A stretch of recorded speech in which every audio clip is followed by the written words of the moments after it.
Time to review The Pirate Fairy, one of the Tinkerbell movies. This was suggested by Rachel Wagner, who is one of my patrons on Patreon. This is her second time winning the raffle, and she chose The Pirate Fairy. If you'd like to suggest a movie for the Patreon raffle, you can pledge $5 or more to my Patreon, and every month I'll pick a random suggestion from the patrons. So the funny thing about this suggestion is that I've actually seen all of the Tinkerbell movies. One day I just figured, hey, I'll just watch all of them. And honestly, they're not that bad. They actually have their own lore and continuity. I wouldn't really expect that from Disney Toon Studios. And for The Pirate Fairy, this is actually the first film of the series that is not focused on Tinkerbell. It's about a fairy named Zarina who is a dust keeper, and she likes to experiment with pixie dust, which is the dust that allows fairies to fly. And one day she experiments with blue dust, which is a big no-no because it's extremely powerful. And that leads to an accident which costs her her job. Fast forward 1 year later, she returns and puts all the fairies to sleep except for Tinkerbell and her friends. And it turns out Zarina is working with pirates because the pirates want to make their ship fly.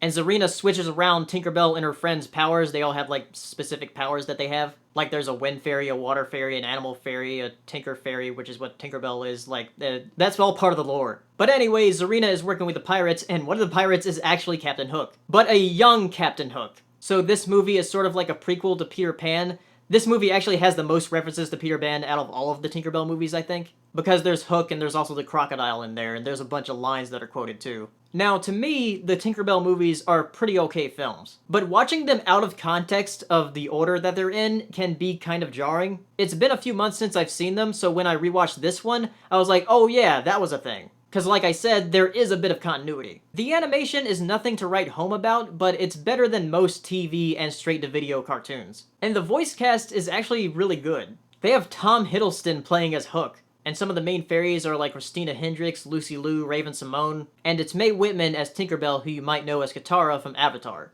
And one voice that really stands out to me is Paula Alden, maybe just because she played Bobby Hill, and I kinda hear him a bit. But overall, the voice cast is really good. These are very basic movies, like very basic stories, but they have their own charm to them. And The Pirate Fairy is probably on the higher end of those. It's not my favorite of all the ones that there are, but it is pretty high up there. So thank you, Rachel Wagner, for suggesting The Pirate Fairy. I hadn't rewatched the Tinkerbell movies for a while, so it was fun just rewatching one of them. So if you've seen The Pirate Fairy, or any of the Tinkerbell movies, tell me what you thought of them in the comments, and I'll see you next time.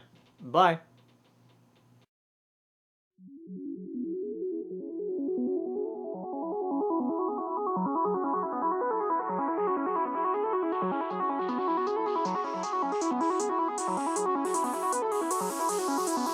Good evening, ladies and gentlemen. Well, by now we're getting a bit used to winter. We're like soldiers in the middle of a campaign, growing hardened to discomfort and better able to